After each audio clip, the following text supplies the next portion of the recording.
Hey everybody, welcome to Cayman Football TV. I'm Kevin Morales, the Cayman Islands Football Association Media Officer, joined here by Ben Whitty, who is CIFA's Competitions, Registrations and Club Licensing Officer. I knew one of those was going to trip me up. Ben, thanks so much for joining me today. We're here to talk about officiating, match officiating and referees today. Let's just start with this, Ben. I saw a post over the holiday break about some appointments for local referees. What's coming up in 2026 for local match officials?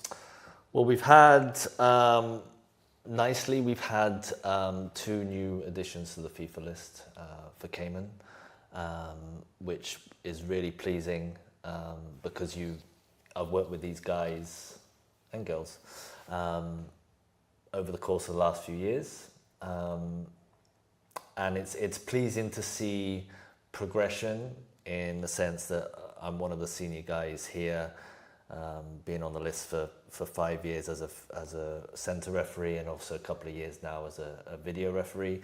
So to see them, to coach them, and to, along with the fitness side of things that our fitness instructor works with them about doing, because the passport to a FIFA list is fitness. It's just really pleasing to see their growth over the last few years, but also maintaining the guys that are already have been on the list previously. We have had one drop off due to retirement of age, and just basically I think he's had now, Kedley Powell had about 17 years on the list, so he had his time and he felt it was the right time for him to come off. So in addition, we've had Annie come on the female side and Kevon on the males. So we now have, for the first time ever, a trio of women, female match officials on the FIFA list, which is again pleasing, and it's just nice to see the progression we have for such a small association to be able to have more on the list. How does it work? Are you taking written tests? Are you doing physical tests for them, or how? There's definitely the physical side of things. So obviously we scheduled to train twice a week as a body, as an association.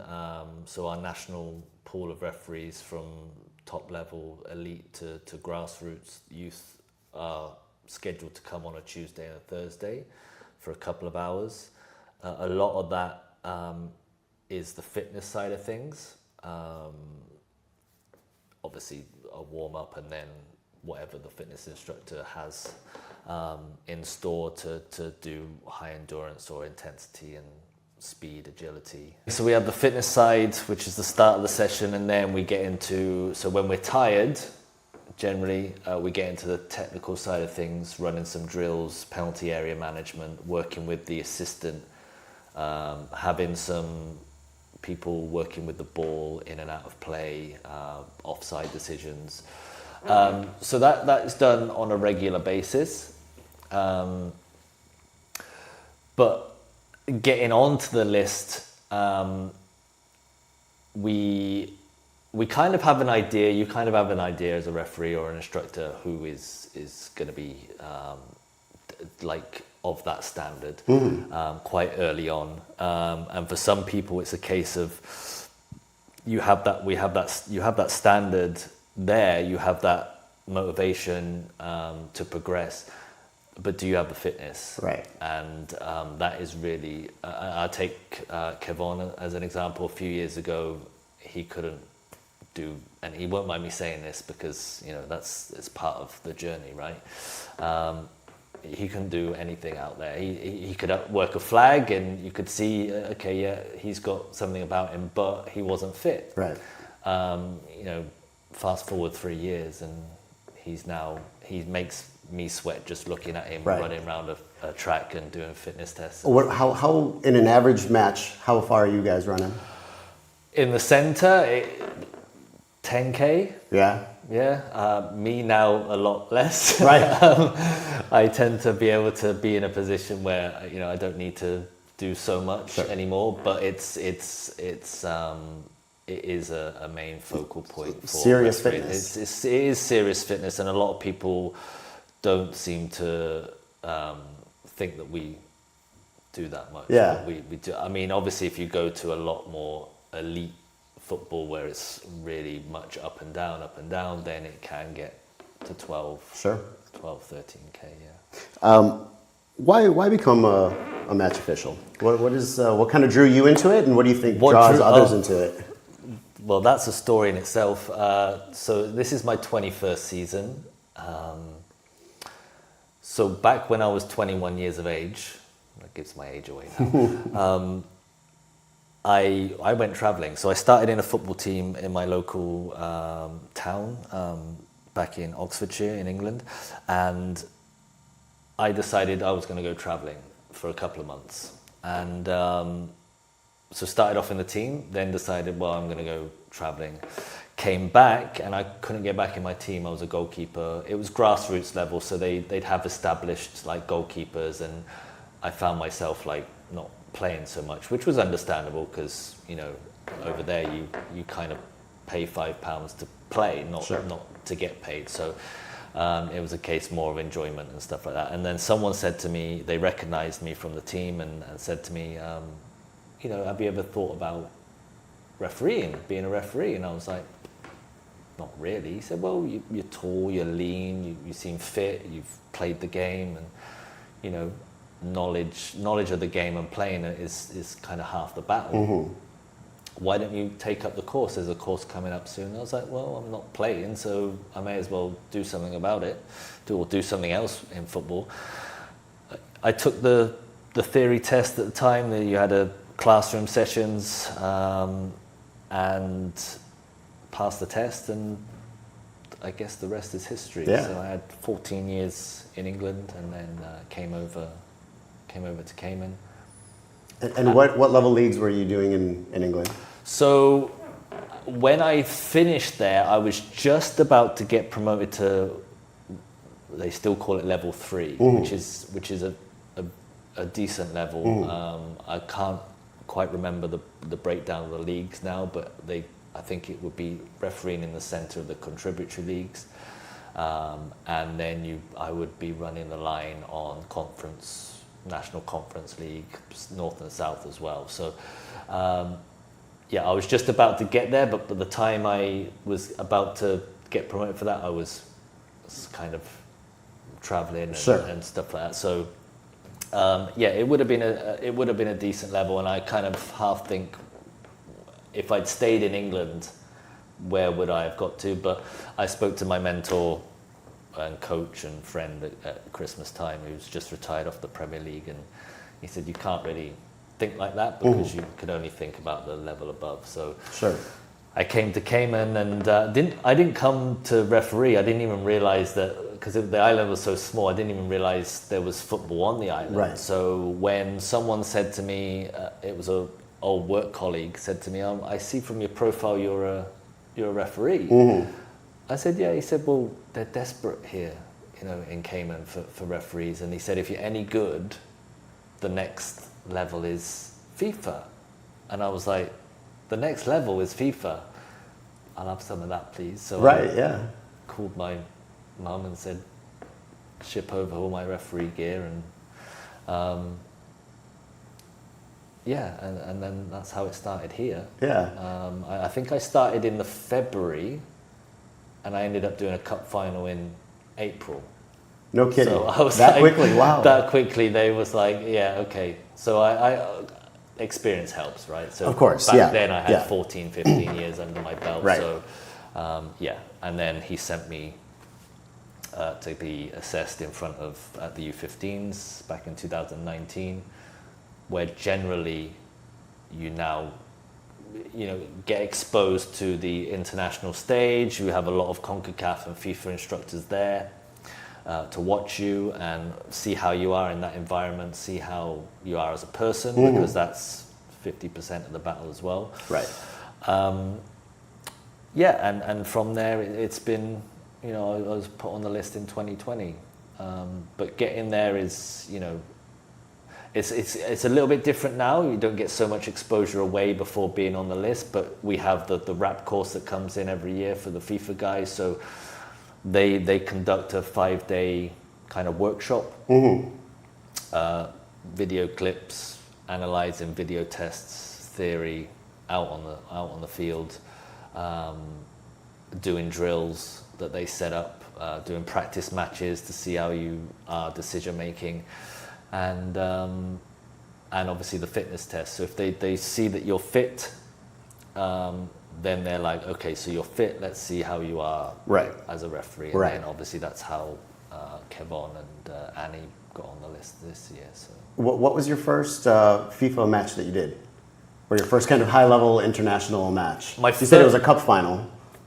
That was here. That was domestic. Okay. No, yes. Unfortunately, I didn't make it to a cup final within CONCACAF. So, no, that would have been. That's why I was so surprised at the quick. That would have been. Now I understand your reaction. Right. Yes. So I should have said my first was a cup final, the President's Cup final.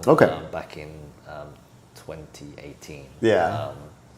So that was good, but my first tournament was the Flow Shield back in 2020, January 2020, in Jamaica. So, and to give you an idea of how that tournament has grown, we only had 6 officials for that tournament because there was only 4 teams in it. I think now the tournament has 8, 10. Right.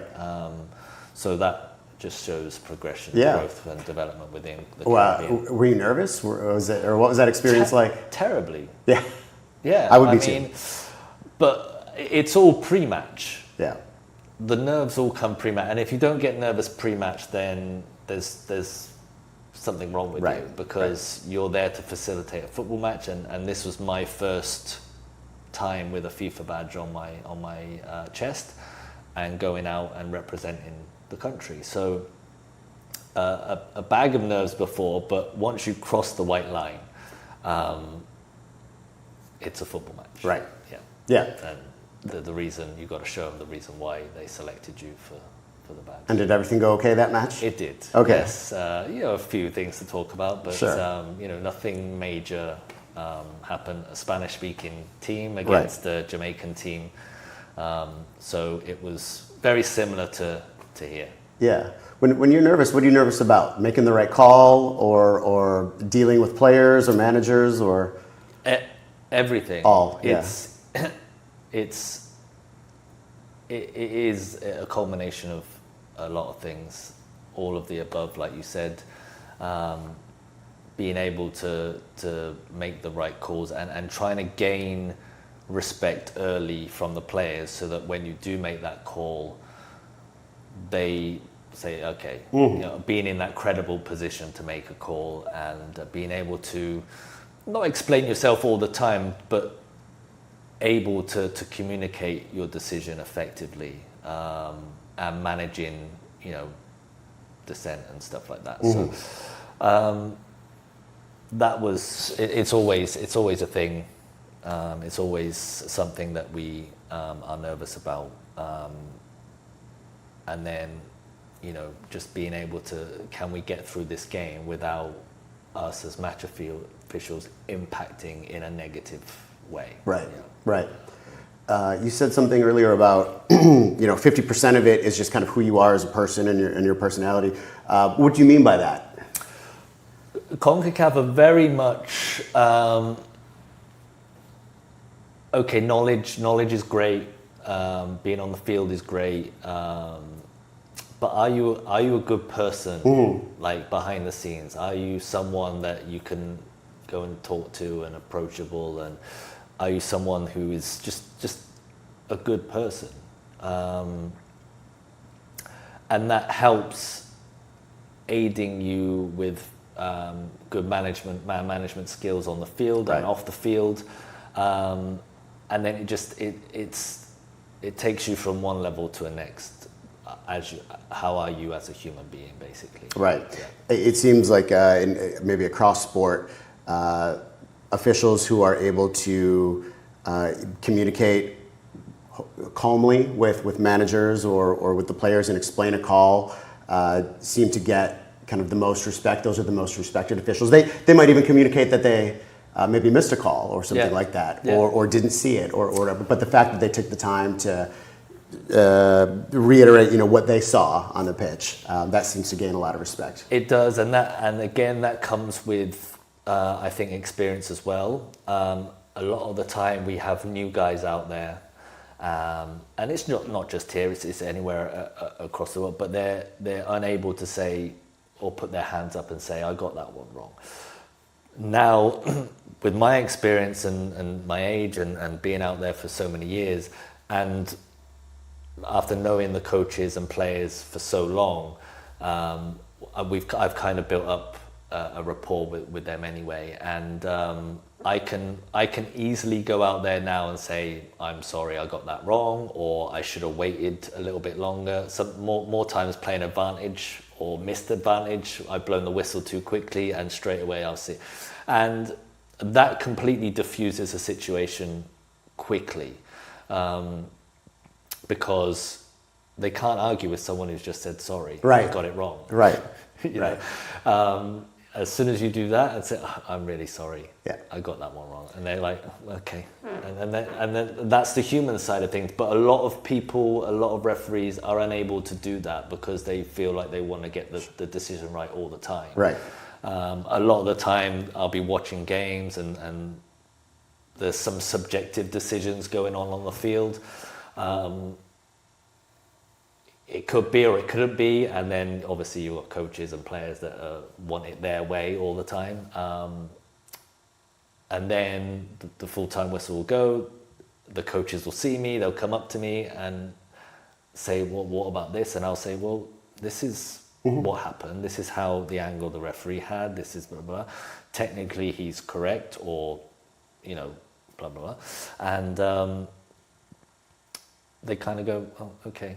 It's almost like they need to hear it from someone else, right, to explain it with someone like with experience, right, and then they kind of accept the decision. Yeah, I think it's just the willingness to communicate, right? As part of the game, they're a manager, you're a match official, and we're all part of this event that's going on, and just having your ear, I think a lot of times is just something that they appreciate.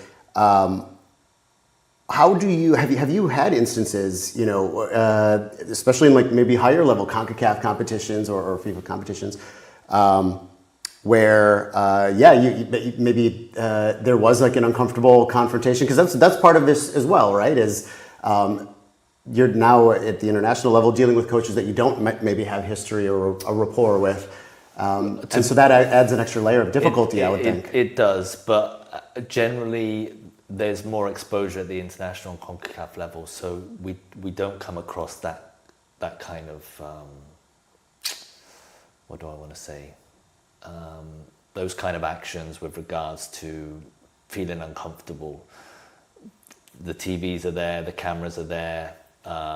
You're going to get the odd, what you do in ref, blah, blah, blah, which is understandable in any game, because they're fighting for their country, they're playing for their country, they're representing their country. But like I said, with the exposure, the camera's there, everything's recorded, they're not going to come out and do something extreme, like you say, I'm making you feel so uncomfortable. Yeah. And speaking of that, you're now doing VAR. Yes. And what has that experience been like, and how do you enjoy that compared to being actually on the pitch? Any referee worth his salt would always want to be on the field. So I do miss that side of things internationally. I'm not going to lie about that. I do miss that. But since my first appointment back in 2020, I was in the inaugural VAR training with a number of our referees within CONCACAF. So I always knew, I was always training, although I've been on the FIFA video referee since 2024, I've been doing it since 2020. So I've had 5 years experience in the booth.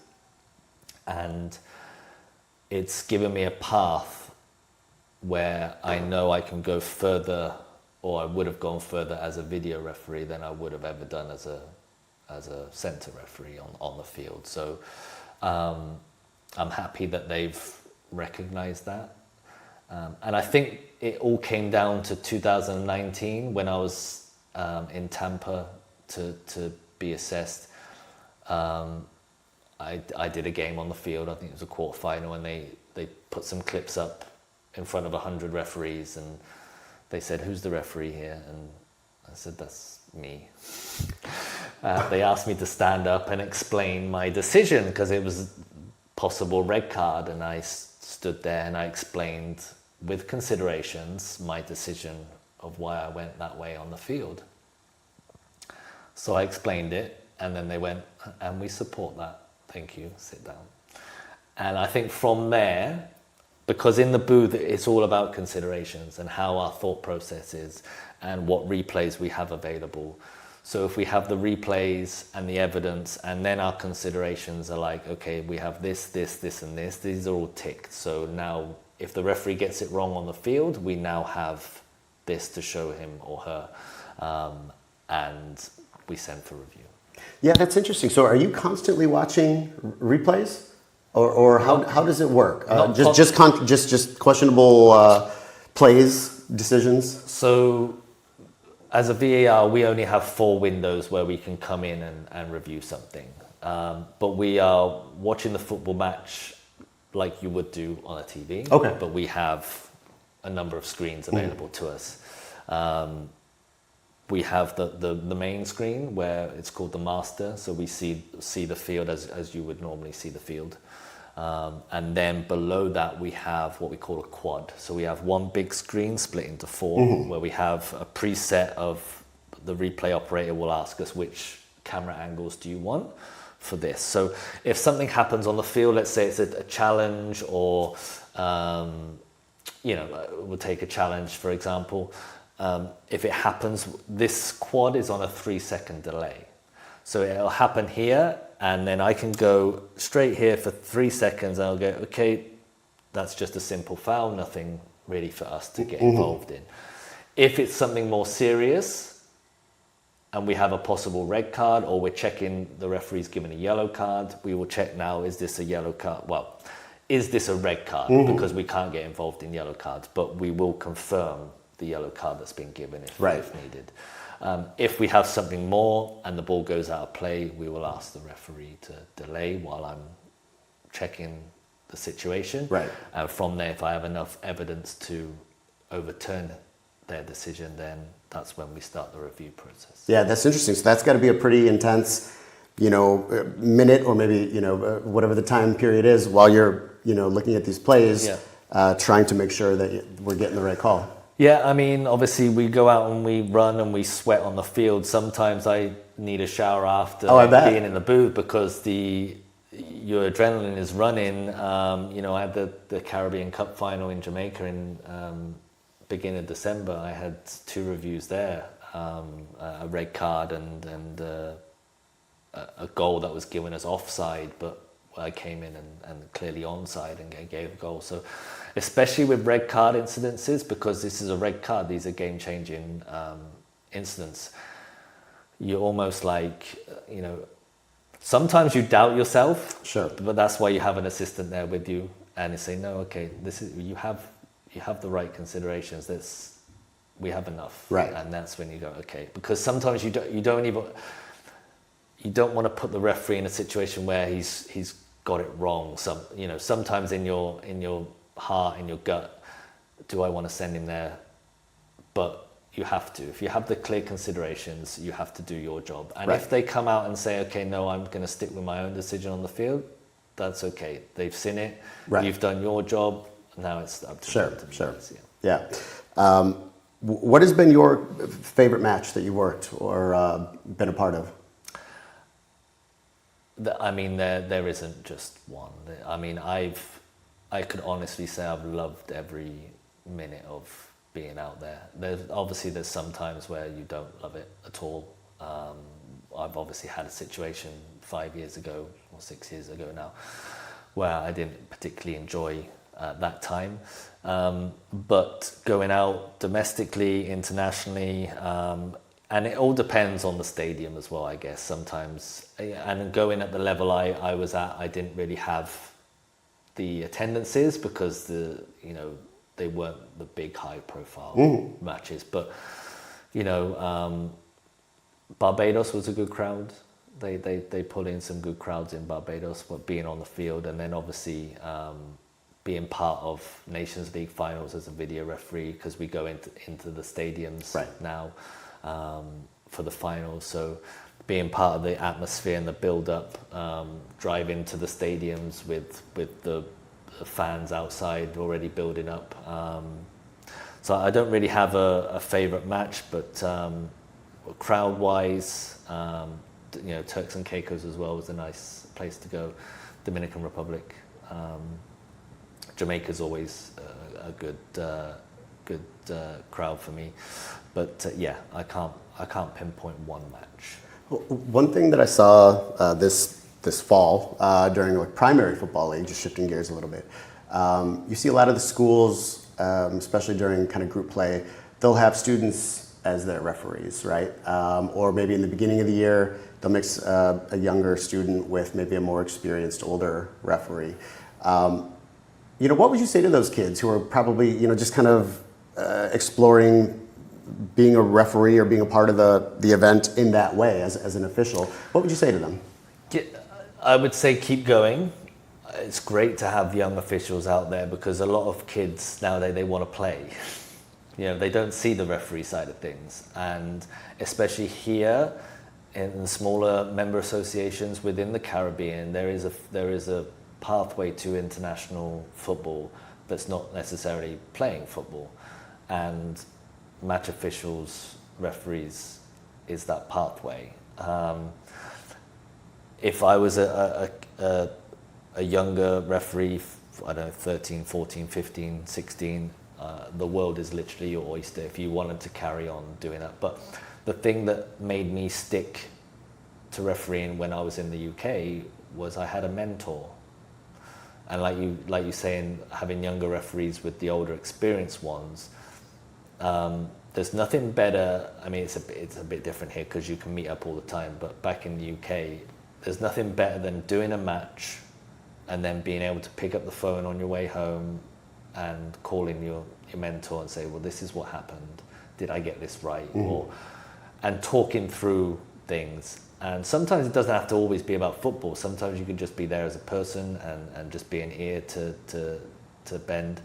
But having a mentor and that support system is crucial to anyone wanting to start refereeing. And it's something that I want to put in place here with the younger guys, and having someone, especially with our youth festivals going on, the school programs that go on, like you say, just finished in December.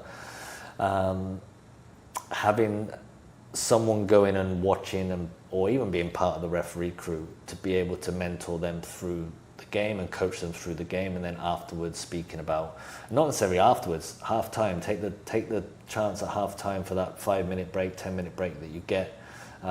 You'll see me doing it all the time with the guys here, and basically saying, this is what happened in the first 45 minutes, and this is what you need to work on. So even if you just take that and improve that in the next 45 minutes, we can talk about the whole game of the 90 minutes, see what needs to be done, and then you can put that in place for your next match. Sure. Yeah. And that's the whole process. Right. But kids coming in and wanting to refereeing, we got to grab those and really look after them. So, excuse me, just because I just don't know. Can somebody make a living off of refereeing? Can that be their full-time job? Or do most referees typically, have another Here, profession? Or just globally? Globally, yes, okay. For sure. Like there's a lot of professional leagues. You have to be in a professional league and a professional environment in order to become a professional referee. Sure. Within the Caribbean, there isn't a professional. Well, there may be a professional league, but no professional match officials. Right. I know Costa Rica. They pay very well. Obviously, you have the MLS which is a professional environment. Over there, Mexico is professional as well. And obviously in Europe, right. But South America. But within the Caribbean, there's not so much of a professional stage in the fact that the leagues are tried to run professionally, obviously, like ours. But as a full-time job, no. Right. Yeah.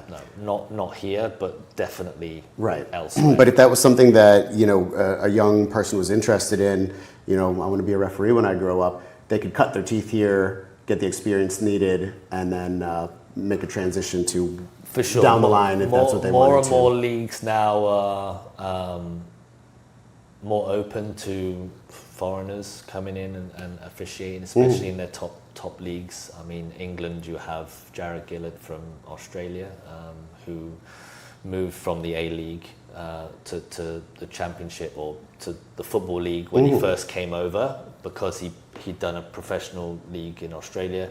They came over and put him straight into the Football League there. And from there, he progressed. And then I think back when he was doing it, the Championship only just selected 6 full-time professional referees for the Championship, and that's how he got involved there. And then the next year he moved to the Premier League, and he's been there ever since. So that's just one example. Obviously America is the same. The MLS a bit more difficult because they have a union, so you can't typically have a foreigner coming in unless you're there and you're living and you're I see. You have the right to live in America. So once you have that, you can then go do your thing. But I think it's similar for most countries in that respect. Looking forward, what are some of the next appointments that we have for maybe yourself or some of the other match officials here? Have those been decided yet by? Not decided. The competitions are there, but not the match official selections don't get decided until maybe a month before tournaments. Obviously this year is a bit different because of the biggest on the world stage is happening in June. So we'll have a number of competitions between now and May, June.